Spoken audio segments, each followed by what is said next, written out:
안녕하세요. 공포학과 M교수입니다. 보통 귀신이라는 존재는 일반적인 사람들에게는 공포의 대상입니다. 마주치고 싶지도 보고 싶지도 않은 존재로 이야기를 듣는 것만으로도 무섭게 하죠. 하지만 그런 귀신도 무서워하지 않는 사람들은 분명히 있습니다. 이 세상에 귀신이 어디 있냐며 믿지 않는 게 아니라 귀신을 마주해도 쫄지 않는 강심장 말이죠. 오늘 이야기에서는 모두들 기피하는 귀신을 본인의 성격대로 괴롭힌 남자의 이야기를 보실 수 있습니다. 가시죠. 예전에 제가 친구에게 들었던 기이한 이야기입니다.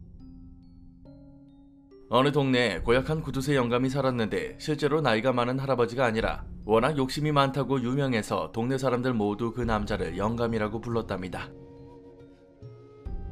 아내랑 애들이 사고로 일찍 죽었다는 소문이 있었는데 아무튼 혼자 사는 남자였죠.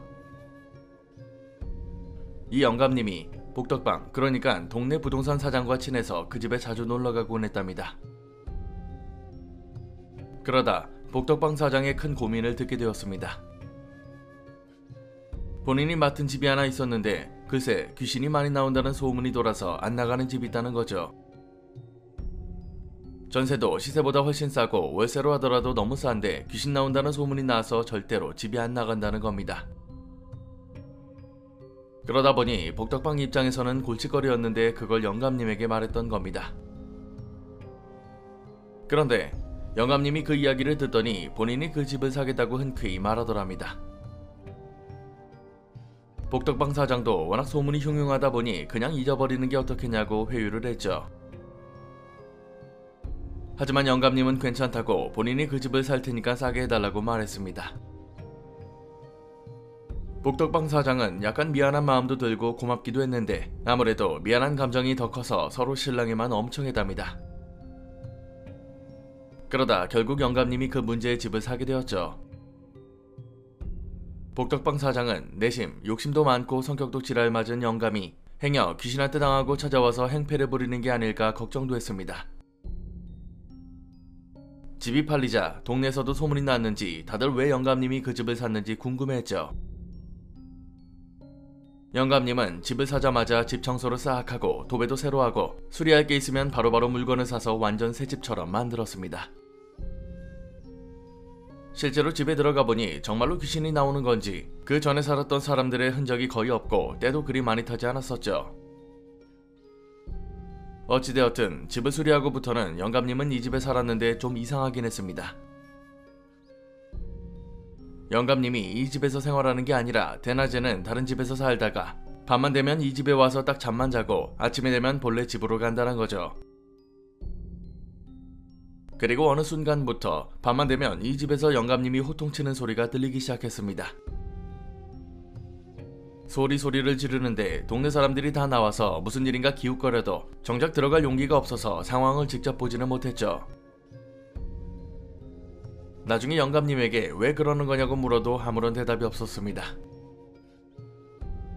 매일같이 그런 일을 겪으면 나올 법도 한데 여전히 그 집에서 잠을 자며 살았다는 거죠. 결국 부동산 사장님이 찾아와 그만두라고 했지만 굴하지 않았고 그로부터 한 달이 흐른 시점에 영감님이 당당하게 부동산을 찾아왔습니다. 그리고 이제는 귀신이 안 나오니까 전세 내놓을 거라고 매물 등록을 해달라고 하더래요.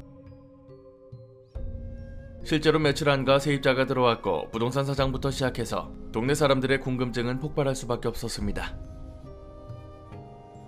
근데 새로 들어온 사람이 너무나도 잘 살았고 귀신이 있는 줄도 모르고 살고 있더래요. 대체 이 좋은 집이 왜 이렇게 싸게 나왔냐고 되물을 정도였다고 합니다. 결국 참지 못한 사람들이 영감님을 찾아와 그간 있었던 일을 물었고 이유를 들을 수 있었죠. 영감님이 집에 들어간 날부터 밤만 되면 온 방을 돌아다니며 소리를 지르고 다녔답니다. 집세 내라, 수리비 내라, 공짜로 살 생각하지 마라 하면서 말이죠. 근데 영감님은 실제로 귀신을 본 적도 없었다는 겁니다.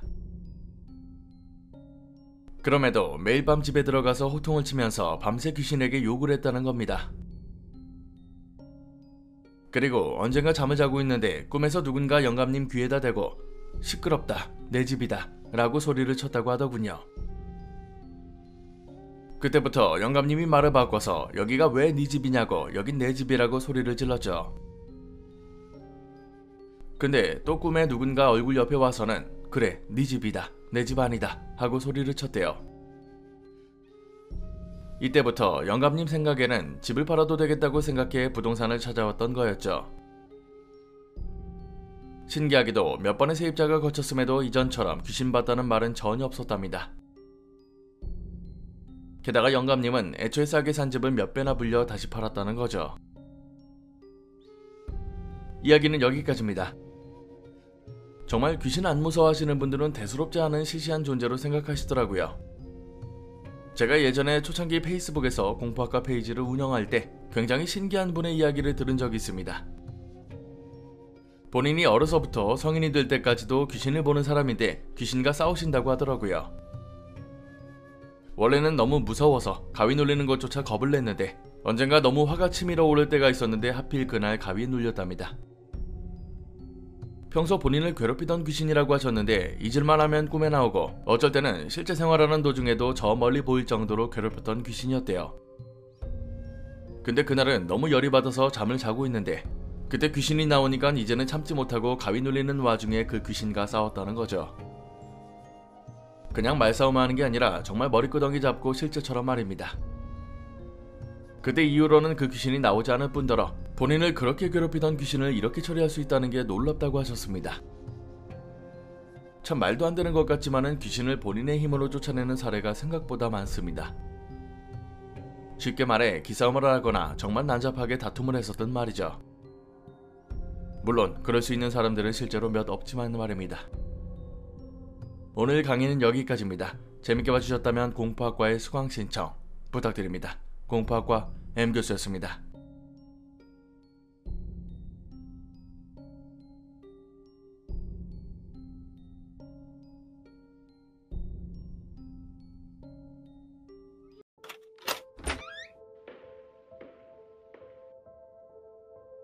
안녕하세요. 공포학과 M교수입니다. 공포학과를 운영하면서 가장 많이 받은 질문과 자주 받던 댓글들을 보면 정말로 귀신이 실존하는 것인지 귀신을 볼 수 있는 것인지에 관한 내용이 많습니다. 정작 귀신을 보지 못하는 사람들 입장에서는 쉽게 믿을 수 없는 사실이기도 하죠. 그렇다면 정말 귀신을 보는 사람들의 이야기를 들어보면 어떨까요? 전혀 보이지도 않는데도 보이는 척하는 것인지 우리가 TV나 영화로 봐왔던 귀신들처럼 등장하는 것인지 궁금하기도 할 텐데요. 현실과 조금 다르긴 하지만 귀신을 보는 사람들의 사례가 꼭 같진 않습니다.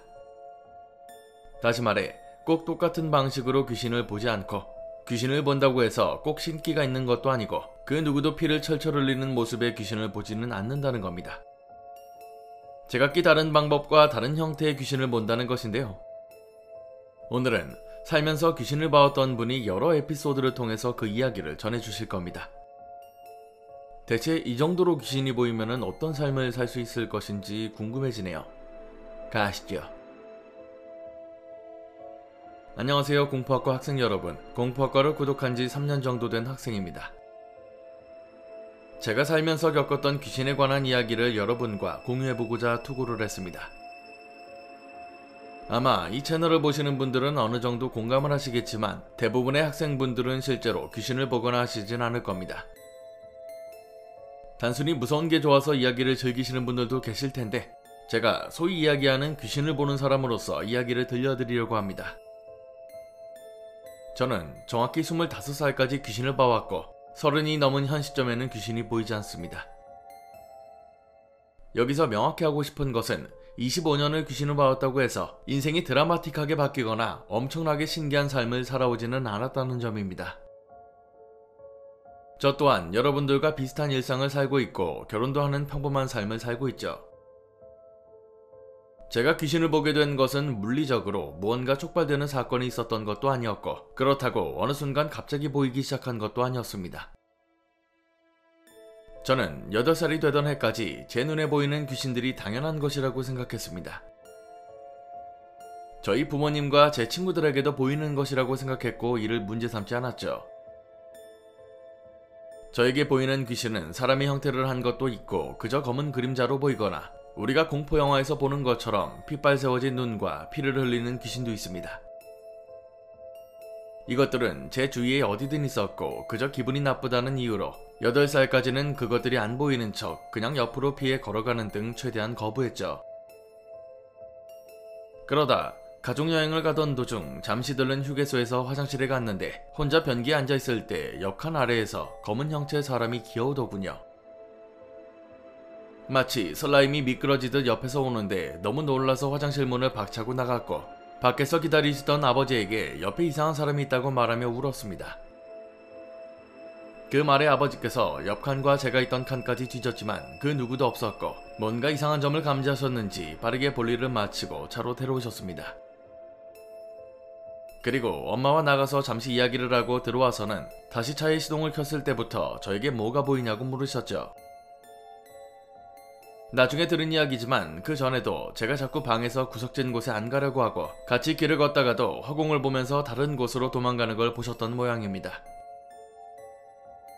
그래서 정말 신기가 있는 것인가 싶었는데 그걸 눈앞에서 목격하시게 된 거죠.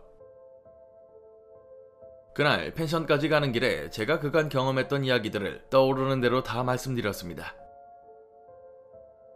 저희 반이 40명인데 교실 안에는 출석부에 없는 학생이 2명 더 있다거나 우리 집 골목길에 몇 년째 같은 자리에 앉아있는 아저씨가 있다는 등 어린 제가 봐도 평범하지 않았던 것들을 열심히 읊었습니다. 그때만 해도 마치 그게 재밌다는 식으로 침을 튀겨가며 말했는데 정작 부모님의 표정은 그렇지 않았던 것이죠. 숙소에 거의 다 도착했을 때 아버지께서 하셨던 말이 지금도 기억나는데 사실 너희 고모할머니가 신내림을 받으셨다고 아마 그 영향인 것 같다고 하시더군요. 여기까지가 제가 남들과 달리 귀신이라는 존재를 본다는 것을 알게 된 히스토리입니다. 그날 이후부터는 확실히 인생이 달라지긴 했죠. 전보다 그것들을 피하려고 노력했으며 나중에는 강박이 되어서 어두운 곳이나 가보지 않았던 길을 어떻게 해서든 피하려고 했습니다. 물론 꼭 어두운 곳이라고 해서 귀신이 많은 것은 절대 아닙니다.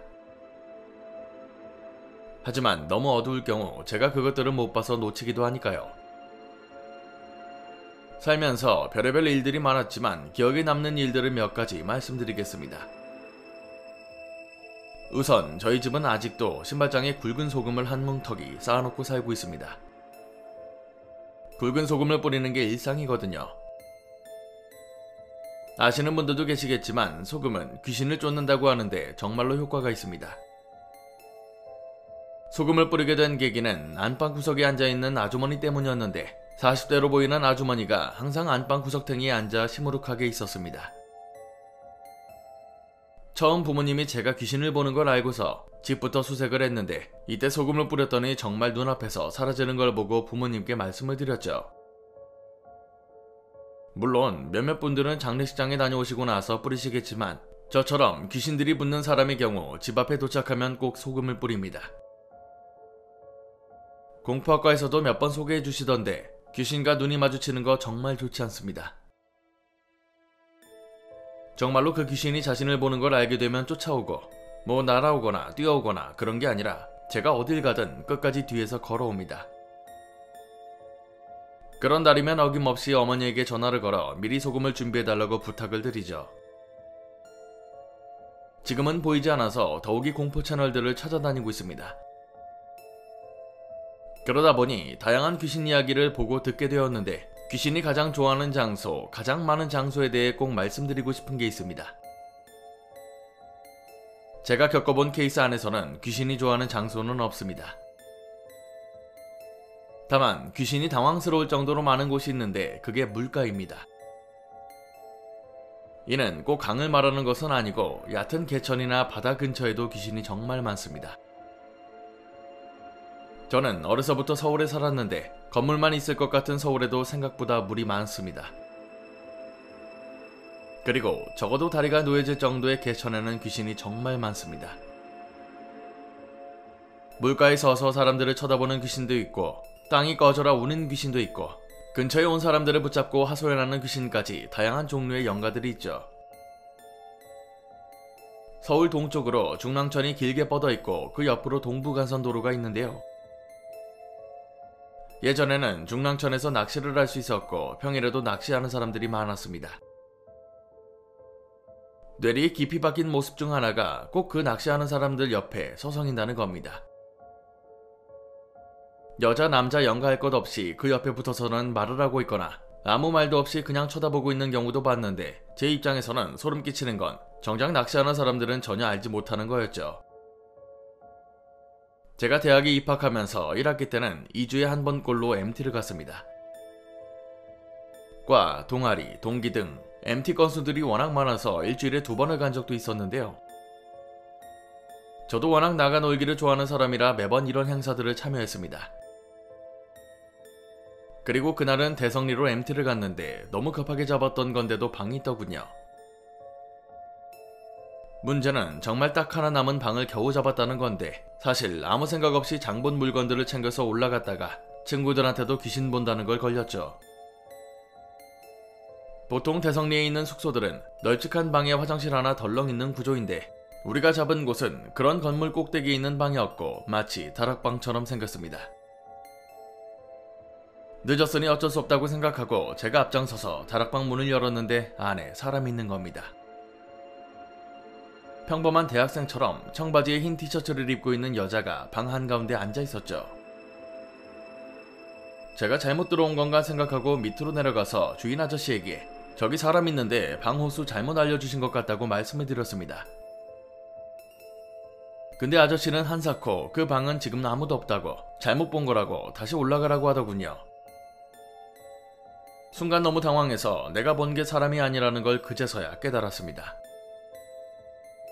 진짜 산 사람이라고 생각될 정도로 평범하게 생긴 여자라 알아채지 못했던 거죠.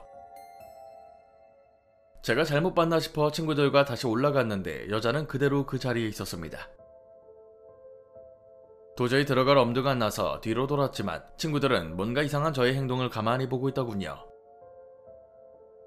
그날 밖에서 바비큐를 먹는데 밤새도록 술을 마시며 어떻게든 버텨서 끝까지 그 방에는 들어가지 않았습니다. 이때는 제가 귀신을 본다는 걸 걸리진 않았지만 그 다음 주에 걸렸습니다. 왜냐하면 또 다른 MT로 다시 대성리에 왔는데 하필 그 방을 예약한 겁니다. 이번에도 급하게 해버리는 바람에 남은 방을 예약한 건데 똑같은 방을 예약했더군요. 순간적으로 너무 짜증이 나기도 해서 주인 아저씨 찾아가서 솔직히 말해서 나 귀신 보는데 저 안에 웬 여자애가 있어서 못 들어가겠다. 당신 이거 알고 있지 않냐고. 나만 이런 게 아닌 것 같은데 정말 모르시는 거냐고 따졌습니다. 제가 엄청 쏘아붙이니까 아저씨도 당황하고 옆에 있던 동기, 선배들은 말 그대로 벙 쪄서는 그런 저를 가만히 보고만 있더군요. 더 가관인 건 원래 의도는 그게 아니었지만 그 방에 대해 자세히 들을 수 있었습니다. 아저씨도 알고 계셨고 안 그래도 그 방은 가장 안 팔리는 방이라고 저뿐만 아니라 잊을만 하면 학생들이 와서 사람 있다고 귀신 있다고 한다더군요. 아마 이거 보고 계시는 분들 중에서도 이 소문에 대해 알고 계시는 분도 있겠네요. 아무튼 벌써 10년도 더 지난 일이지만 MT 왔던 여학생 하나가 물놀이 하다가 죽었다고 하고요. 죽은 곳이 물가이지만 왜 아직도 방에 있는 건지는 솔직히 저도 잘 모르겠습니다. 이때를 기점으로 대학 친구, 선배들도 제가 귀신을 본다는 걸 알게 되었는데 이것 때문에 뭐만 하면 귀신 어디 있냐, 나한테 붙은 거 없냐 등등 엄청 괴롭혔죠. 이외에도 여자친구와 영화관에 갔다가 저희가 예약한 자리에 사람이 있어서 알바분에게 그 사람들 다른 자리로 옮기게 해달라고 부탁을 한 적이 있었는데요. 제가 좌석열을 말씀드리니까 알바분이 안으로 들어가는 게 아니라 바로 다른 알바상에게 찾아가서 귓속말로 저희를 쳐다보며 이것저것 말하더군요. 그리고 그 자리에 가서 쫓아내는 게 아니라 남는 다른 자리로 안내해 주셨는데 그게 사람이 아니었고 그건 거기 일하는 분들도 알고 계셨다는 거죠. 원래 자리가 정중앙에 위치가 좋은 자리였는데 갑자기 외곽 자리로 가라고 하니까 여자친구가 열이 받아서 따지는 와중에 제가 귀신 본다는 것도 공개하게 되었고요. 물론 지금은 그 친구와 결혼해서 살고 있습니다. 장황하게 제가 겪은 일들을 나열했는데요. 7년 정도 전부터는 귀신을 보지 않게 되었는데 그 이유가 참으로 섬뜩합니다. 직장에 들어갔거든요. 일을 하기 시작하니까 매일매일 지치고 심적으로 체력적으로 너무 힘이 들었습니다. 제가 귀신을 본다는 것조차 잊을 무렵 주변을 둘러보니까 그것들은 보이지 않았고요. 말도 안 되게 영안이라는 것이 사라졌지만 결론적으로 저는 지금 하고 있는 일을 더 열심히 하고 있습니다. 그게 정확한 이유인지는 모르겠지만 어찌되었든 취직을 계기로 귀신이 보이지 않으니까요. 너무 많은 일들을 겪었던지라 제가 모든 걸 상세히 말씀드리긴 어렵겠지만 한 가지 당부드리고 싶은 건 귀신을 본다는 게 결코 좋지 않다는 것입니다. 어쩌면 너무나도 당연한 말이겠지만 옆에 있다고 한들 차라리 모르는 게 훨씬 좋다는 거죠. 쉽게 말해 본인을 괴롭히고 짜증나게 하고 너무나도 싫은 사람이 있다고 쳐봅시다. 내 인생에 이런 사람이 한 명이어도 힘든데 어딜 가든 어디에든 있다고 상상해 보십시오. 어쩌지 피했다고 쳐도 혹시라도 눈이 마주치거나 마주치지도 않았는데 본인을 따라온다면 그것만큼 무섭고 짜증나는 일이 없습니다. 혹시라도 영상을 보시고 궁금하신 점은 댓글로 남겨주시면 제가 할 수 있는 선에서는 최대한 답변을 남겨드리겠습니다. 이야기는 여기까지입니다. 저는 이메일로 처음 이 내용을 보면서 느낀 게 이분이 귀신을 본다고 해서 무서워하는 게 아니라 굉장히 짜증나는 존재로 생각하시는 것 같았습니다. 20년이 넘는 시간 동안 괴롭힘을 당했으니까 그럴만하다고도 생각이 드는데요. 실제로 귀신을 본다는 분들의 이야기를 보다 보면은 투고자본처럼 공포의 대상이 아닌 귀찮은 존재로 생각하시는 분들도 많더라고요. 물론 무서운 부분도 있겠지만은 이게 매일 겪는 일이라면 다르긴 하겠죠. 다른 건 몰라도 대성리 펜션 이야기 상상하니까는 약간 소름이 돋더라고요. 마치 그 마트에서 계산할 때 줄을 서서 기다리고 있는데 알고 보니까 앞에 있는 사람이 없는 사람이라 나 혼자 서 있는 것과 비슷하겠죠. 저도 이분에게 궁금한 내용들을 몇 개 적어서 여쭤보려고 하는데요. 만약 여러분이 궁금하신 점들도 많이 남겨주시면 제가 따로 정리해서 영상으로 만들어 보겠습니다. 오늘 강의는 여기까지입니다. 재밌게 봐주셨다면 공포학과의 수강 신청 부탁드립니다. 공포학과 M교수였습니다.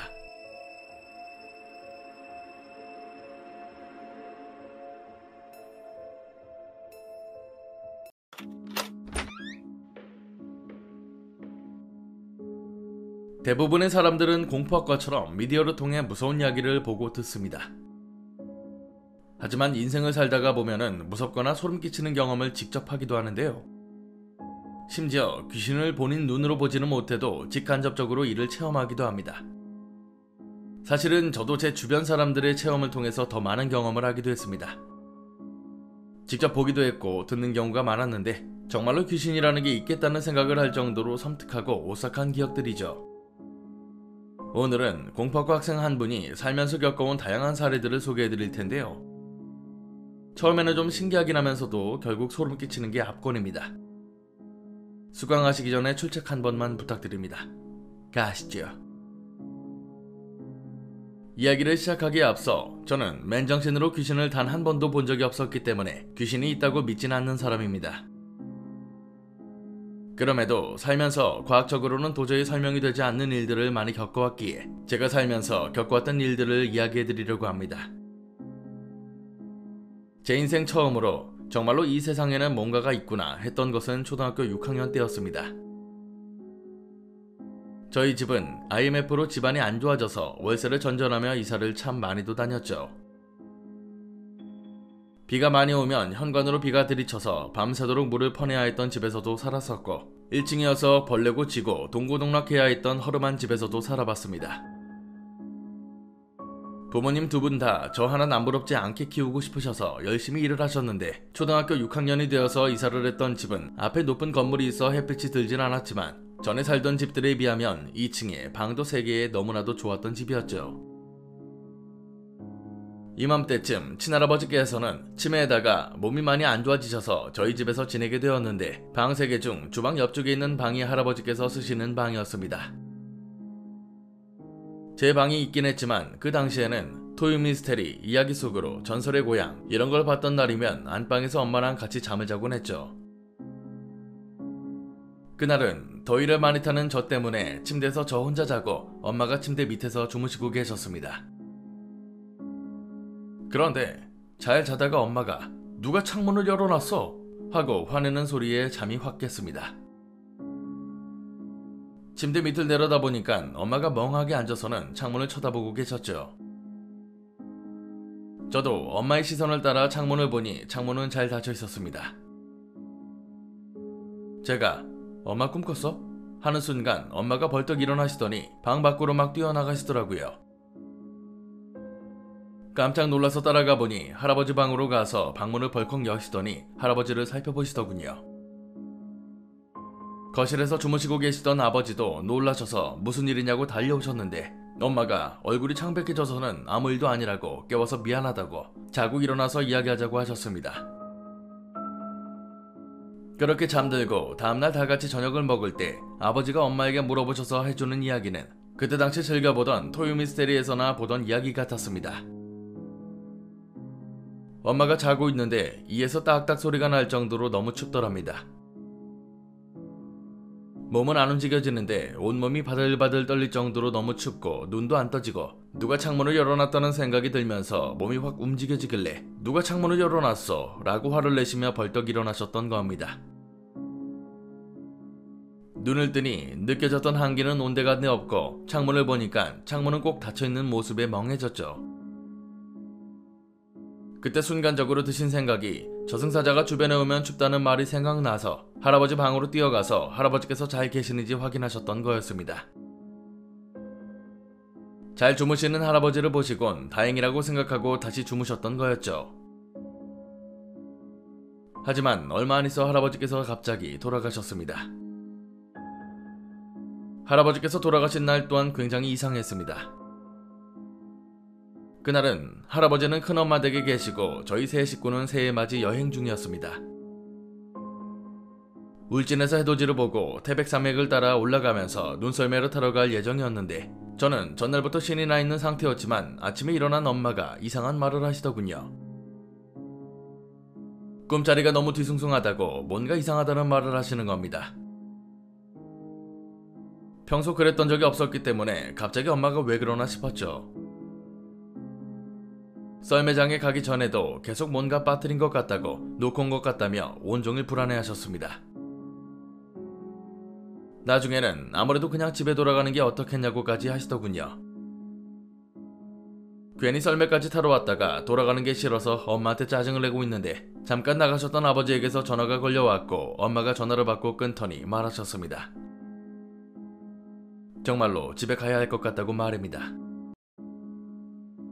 큰아버지에게서 할아버지께서 새벽에 돌아가셨다고 전화가 왔다고 하더군요.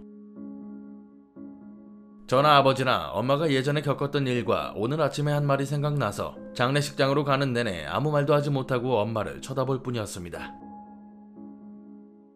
장례식이 끝나고 큰엄마는 기독교인이라 제사를 지내지 않겠다고 선포했으며 어쩔 수 없이 저희 집에서 할아버지의 제사를 지내게 되었습니다.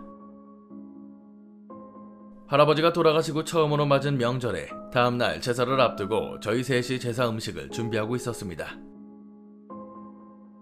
만두도 빚고 동그랑땡도 만들면서 나름 재밌게 했는데 그대로 뻗어버렸죠.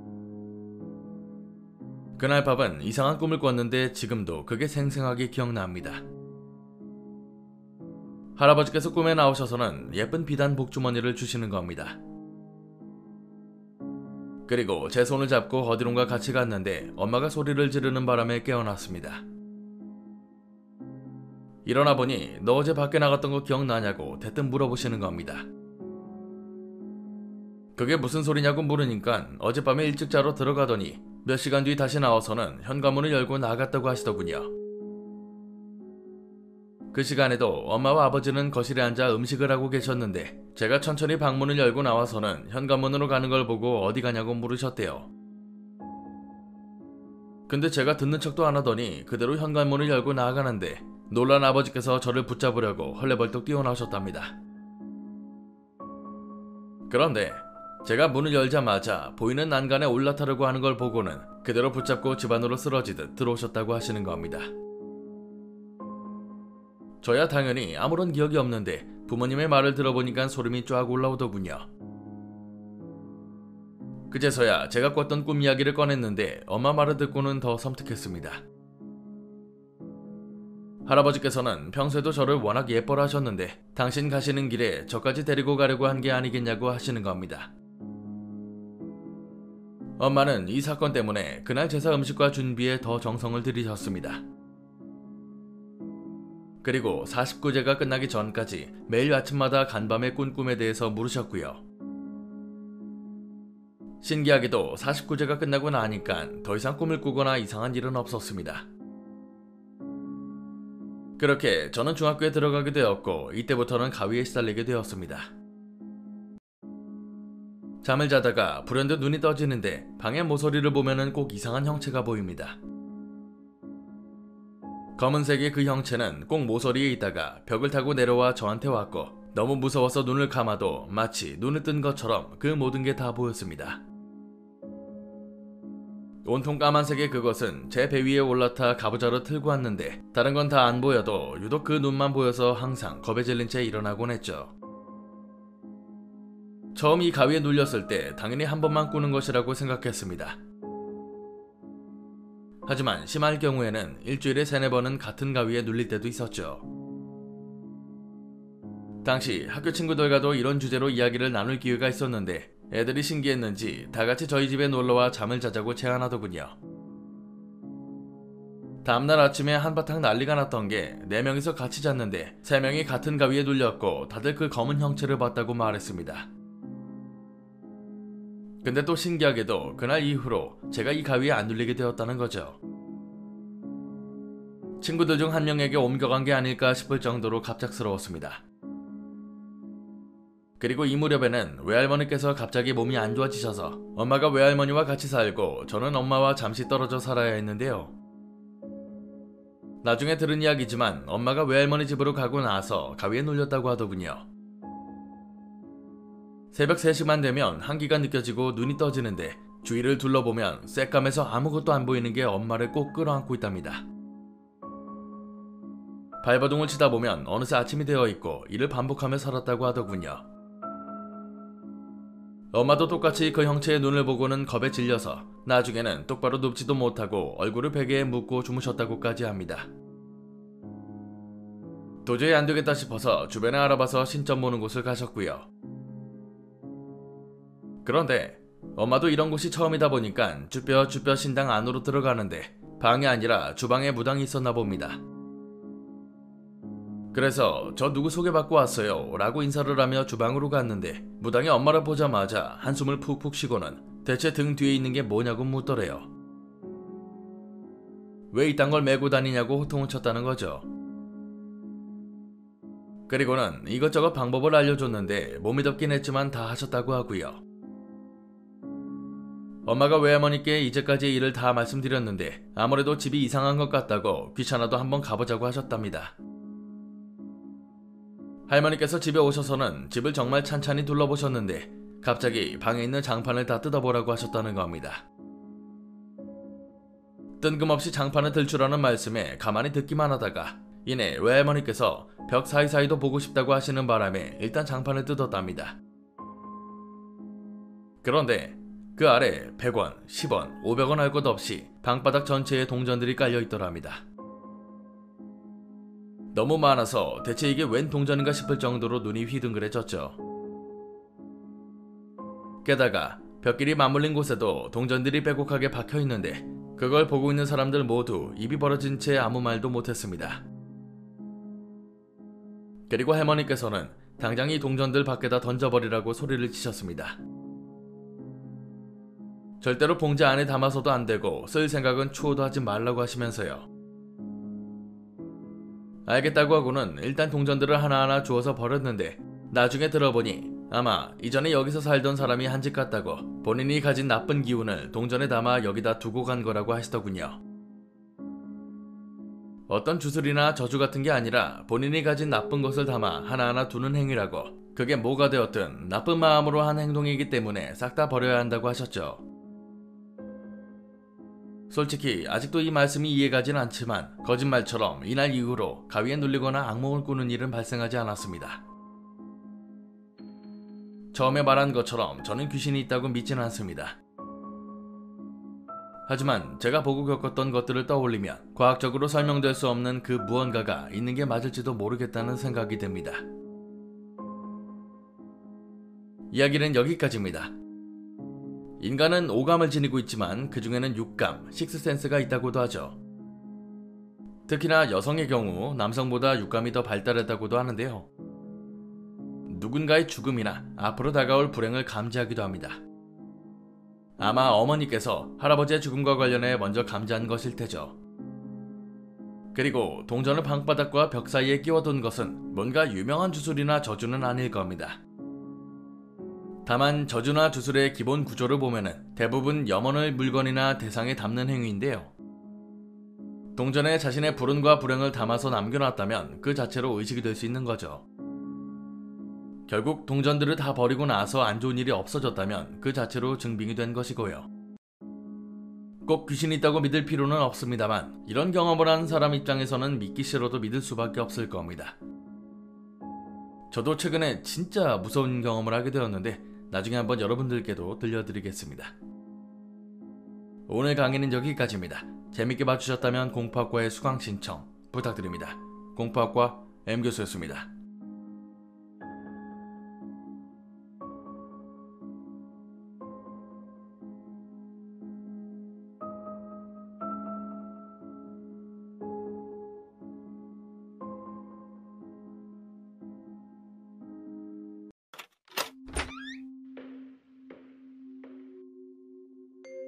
죽은 사람과 이야기를 한다는 건 불가능한 일이기 때문에 일반적으로는 굉장히 신기합니다. 영매나 무당을 통해 죽은 자와 대화한다는 게 여러 이야기나 영화 등을 통해 전해지는 것도 이 때문일 겁니다. 하지만 자신도 모르게 귀신과 대화를 했거나 나중에 알고 보니 그게 사람이 아니라 귀신이었다는 경험담은 꽤나 많은데요. 귀신이 산 사람에게 말을 걸거나 나타나는 이유는 분명히 있습니다. 그리고 오늘 이야기에서는 이런 케이스를 살펴보실 수 있습니다. 수강하시기 전에 출첵 한 번씩 부탁드립니다. 가시지요. 안녕하세요. 얼마 전 술자리에서 들었는데 꽤 흥미로워서 제보해봅니다. 친구의 이야기지만 편의상 1인칭으로 작성하겠습니다. 작년 반수를 준비하며 본가에서 꽤 멀리 떨어진 학교에 다니고 있었습니다. 4월 중간고사 기간이 되었고 아무리 반수라고는 해도 출석은 했기 때문에 나름 공부를 했었습니다. 시험 전날 벼락치기를 하며 늦은 밤까지 공부를 하는데 갑작스럽게 어머니의 전화가 걸려왔습니다. 할아버지께서 돌아가셔 얼른 채비를 하고 내려오라는 연락이었죠. 저는 사정을 설명하고 내일 시험을 모두 치른 후에 내려가겠다고 말씀드렸습니다. 할아버지 할머니 댁에는 어릴 때부터 자주 찾아가곤 했습니다. 하지만 시간이 지나면서 또 최근에는 군대며 반수며 하는 이유로 그렇게 자주 찾아뵙지 못했죠. 다만 기억에 남아있는 것은 명절에 가족들이 다 같이 모이면 할아버지께서는 해마다 노쇠하신 것이 보였다는 정도였습니다. 다음날 어찌저찌 시험을 끝낸 뒤 급하게 짐을 챙겨 기차에 몸을 실었습니다. 할머니 댁은 김해공항 근처였죠. 저는 아무 생각 없이 열차에서 내린 뒤 할머니 댁으로 향했습니다. 시험은 오후에 끝났고 거의 2시간 반 정도 기차를 탔으며 역에서 할머니 댁이 있는 동네까지 오니 이미 한밤중이었죠. 김해공항 근처 여전히 시골 동네라고 할 만한 장소여서 가로등도 하나밖에 없고 인적도 드물어 괜스레 오싹하고 무서웠습니다. 저는 어머니께 전화를 걸어 할머니 댁에 거의 다 와가는데 어디냐고 조금만 마중을 나와줄 수 있냐고 여쭤봤습니다. 그런데 어머니는 의아해하시며 왜 할머니 댁으로 갔냐고 장례식장으로 바로 오라고 하지 않았냐고 하시는 겁니다. 아무래도 제가 정신이 없는 와중에 흘리듯 이야기를 들어 착각한 모양이었죠. 이 어두컴컴한 동네에서 하룻밤을 보내는 것이 너무나도 무서워서 나이에 맞지 않게 데리러 와달라고 몇 번이나 이야기했지만 어머니께서는 그럴 수 없다며 내일 데리러 갈 테니 일단 할머니 댁에서 하룻밤 자고 기다리라고 하셨습니다. 저는 망연자실한 채 할머니 댁으로 발걸음을 옮겼죠.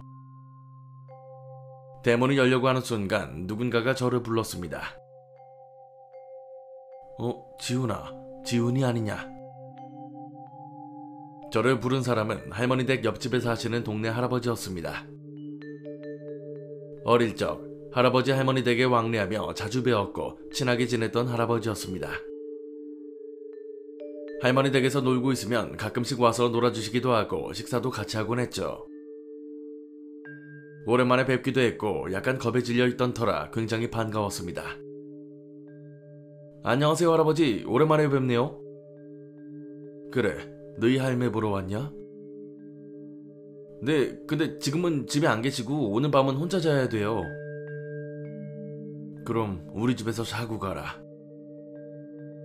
예의상 한 번쯤은 괜찮다고 이야기할 법하지만 당시 너무나 간절했던 저는 염치 불구하고 덥석 바로 꾸벅 인사를 하며 할아버지를 따라갔습니다.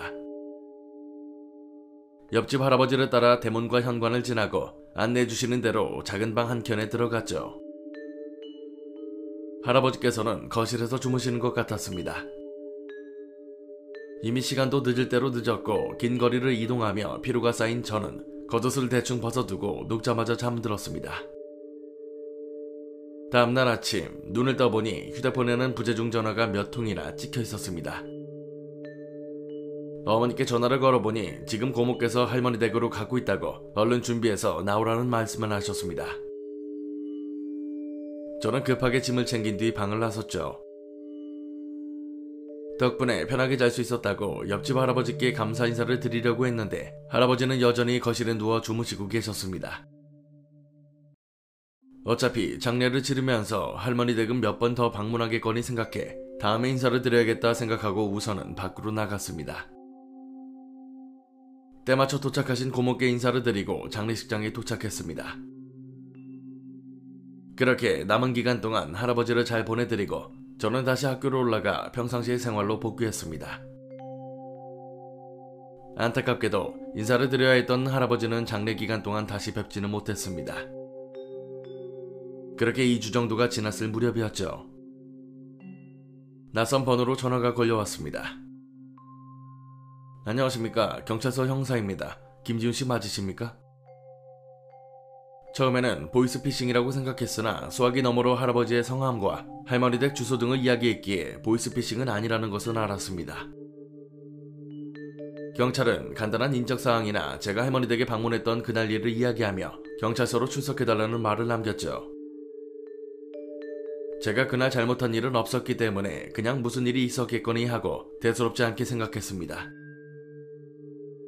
그리고 지정된 날짜에 맞추어서에 방문했죠. 제가 자리에 앉자 경찰은 그날 왜 할머니 댁으로 갔냐고 물었습니다. 저는 그날 장례식장으로 바로 가야 한다는 것을 잊고 할머니 댁으로 향했다고 답했습니다. 그러면 옆집 할아버지 댁은 왜 들어갔냐고 묻는 거였죠. 저는 살짝 당황했지만 그날 겪은 일은 모두 설명했습니다. 그러자 대문이 잠겨있었을 텐데 어떻게 들어갔냐고 묻더군요. 저는 당연히 할아버지를 따라 들어갔으니 할아버지께서 열어주셨다고 생각했습니다. 그런데 정말로 옆집 할아버지를 따라 들어갔는지 다시 한번 묻길래 저는 이번에는 대답하시기 전에 다시 한번 그날 밤을 곰곰이 떠올려 봤습니다. 제 기억은 단편적으로 남아있었죠. 할머니 댁에 들어가려던 순간 옆집 할아버지를 마주쳤고 할아버지께서 자고 가라고 하셔서 꾸벅 인사드렸던 기억, 그 다음 기억은 할아버지 댁 작은 방에서 짐을 풀고 잘 준비를 하던 기억이었습니다. 그런데 할아버지 댁 안으로 들어가는 과정의 기억이 아무리 떠올려도 생각나지 않는 겁니다. 그리고 대뜸 옆집 할아버지께서 돌아가셨다고 혹시 알고 있었냐고 물어보더군요. 제가 무슨 소리 하는 거냐고 할아버지께서 왜 돌아가시냐고 말하니까 경찰은 갑자기 한숨을 푹 쉬더니 보고 있던 노트북의 방향을 돌려 제 쪽으로 보여줬습니다. 그것은 할아버지 댁 대문 앞을 비추는 CCTV 영상이었죠. 그 화면 속에는 제가 허공에다 대고 뭐라 이야기하더니 꾸벅 인사를 하고는 할아버지 댁으로 저벅저벅 걸어가서 잠겨있는 대문을 벼랑간 쾅쾅 두드리다가 손잡이 아래쪽으로 손을 집어넣어 안쪽에 잠금 장치를 조작해 대문을 여는 모습이 담겨 있었습니다. 누가 봐도 제가 범인인 듯한 모양새에 CCTV 화면과 전혀 맞지 않는 소리를 하고 있었던 겁니다. 다행히도 옆집 할아버지의 사망 추정 시각이 제가 할아버지 댁에 들어가기 전날이었고 저는 그 시각 학교에서 중간고사를 치고 있었던 것이 너무나도 명백했기에 제가 옆집 할아버지를 해쳤다는 결론은 나지 않았습니다. 그렇다면 제가 잠을 자고 일어난 아침 거실에 누워 계셨던 할아버지는 이미 돌아가신 상태였던 거겠죠. 대체 제가 왜 이런 경험을 했는지 할아버지께서는 저에게 왜 그랬을지 의문입니다. 할아버지께서는 본인을 찾아달라는 말씀을 하고 싶으셨을까요? 아니면 그저 어릴 적 보던 이웃의 손주가 안타까워 춥지 않은 밤을 보내게 해주려던 것이었을까요?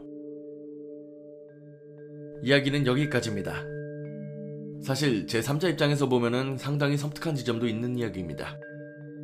이미 돌아가신 분이 본인 집으로 오라고 했고 밤새 그 시체 옆에서 잠을 잤다고 생각하면 오싹하기도 하죠. 물론 혼자 계시는 할아버지시다 보니까 본인의 죽음을 알리려고 했던 게 아닐까 싶네요. 생각보다 이런 류의 이야기들은 오랜 기간 전해져 왔습니다. 산을 타고 있다가 웬 여자가 계속 따라오고 불러서 가보니 갑자기 사라져버립니다. 여자가 어디 갔나 주변을 둘러보다가 사람 같은 걸 발견하게 되는데 이미 죽은 지 오래되어서 한참 부패되어 있었다는 이야기도 있죠.